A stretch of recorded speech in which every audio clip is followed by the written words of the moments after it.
Voilà, vous avez donc une image détourée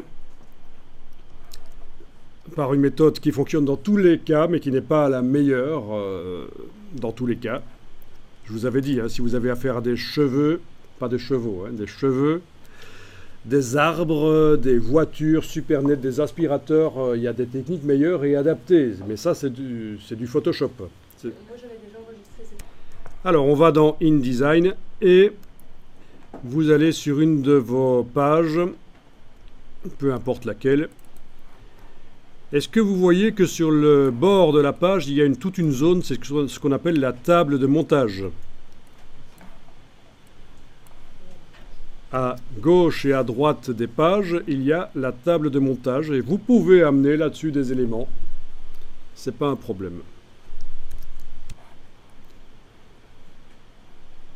Oui, si par hasard vous avez enclenché dans InDesign cette icône-là, la table de montage, vous ne la voyez plus. Dans InDesign, dans la palette des outils affichée en 2 colonnes, c'est l'icône de gauche qui doit être enclenchée, pas l'icône de droite. L'icône de droite, c'est un aperçu de ce que ça donnera quand ça sortira. Ça peut être intéressant, mais pour ce qu'on va faire ici, il faut absolument que la table de montage apparaisse, donc cette zone grise qui peut s'agrandir si on veut. On ne va pas l'agrandir maintenant, on va simplement y amener notre image de cheval sans son décor. Donc vous cliquez avec la flèche noire à côté de tout, pour être certain qu'il n'y a aucun des blocs de la page qui est activé. Vous allez faire le raccourci CTRL-D, ce qui correspond à fichier importé. Vous allez jusqu'à votre dossier, jusqu'à votre fichier Photoshop que vous sélectionnez. Et voilà. Il est dans le curseur.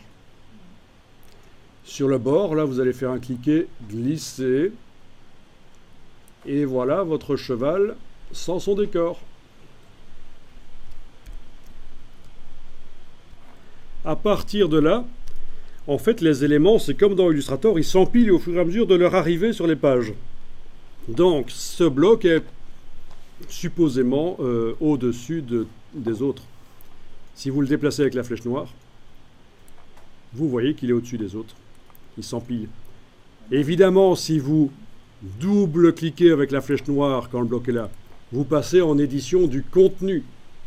Et si vous déplacez, le bloc ne se déplace pas, c'est son contenu qui se déplace. Et c'est la cata. CTRL-Z. Clique à côté, clique une fois sur le bloc. C'est bien le bloc et son contenu qu'on déplace. Et voilà.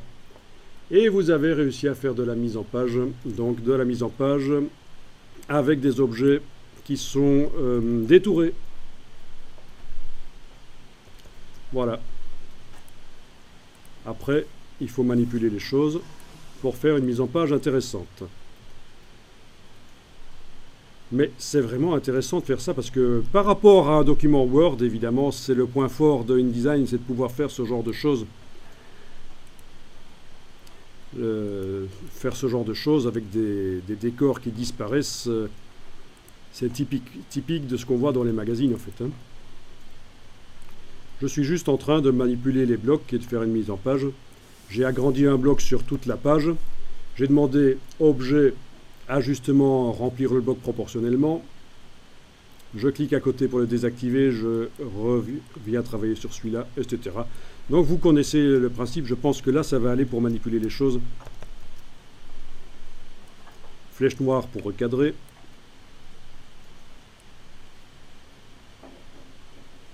Outil de transformation manuelle pour pouvoir agrandir avec la touche majuscule. Voilà. Ça va? Est-ce que vous arriverez à faire ça? Testez un peu. Juste positionner les blocs l'un par rapport à l'autre pour que ce soit pas trop nul comme mise en page, quoi. Mais évidemment, ça reste très basique. Hein. On est d'accord que ça reste extrêmement basique. Ah ben oui, celui-là, si j'essaie de le placer là, il est derrière parce que c'est le premier qui est arrivé. Ah, ok. Bon, j'ai toujours objet disposition premier plan, si je veux. Objet disposition premier plan, il est renvoyé au premier plan. Et en fait, pourquoi est-ce qu'on doit le mettre dans la zone grise? c'est pour ça. Pourquoi est-ce qu'on a amené celui-là dans la zone grise? C'était parce que c'était déjà assez occupé, chargé sur la page, et c'est pour prouver que ça sert à ça. Les zones grises sur le côté des pages, ça sert à manipuler des éléments, et quand ils sont bons, quand ils sont là, on les amène sur la page. C'est pour ça qu'on appelle ça une table de montage. Ça correspond à ce que les imprimeurs avaient quand ils faisaient des montages de leur formes en métal qui vont servir à imprimer. Ils les préparaient d'abord sur le côté. Donc pour répondre à ta question, en effet, si je voulais la bestiole ici sur une autre page, je sélectionne le bloc, pas son contenu, mais le bloc avec la flèche noire.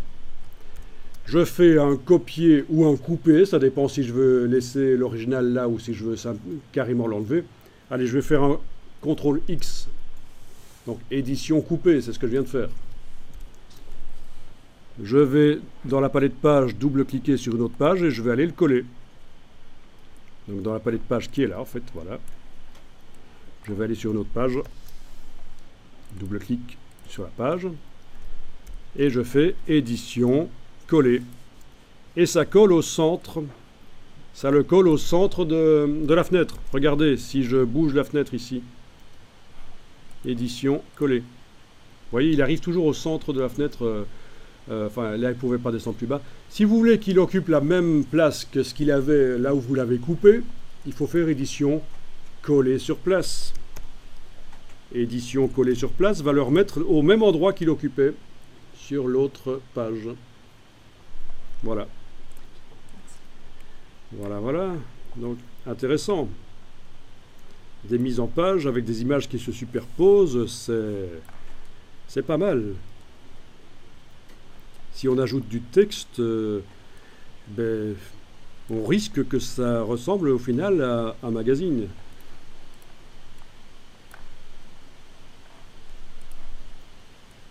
Si vous pensez que c'est lent, vous pourriez passer en affichage, performance d'affichage, affichage standard. Là, vos images sont pixelisées à ce moment-là, mais ce sera peut-être un peu plus rapide. Ok.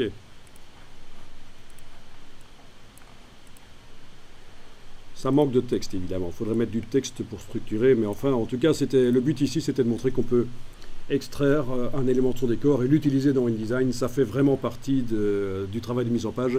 On va pouvoir mettre du texte et faire en sorte que l'image repousse le texte, ce qu'on appelle l'habillage de texte.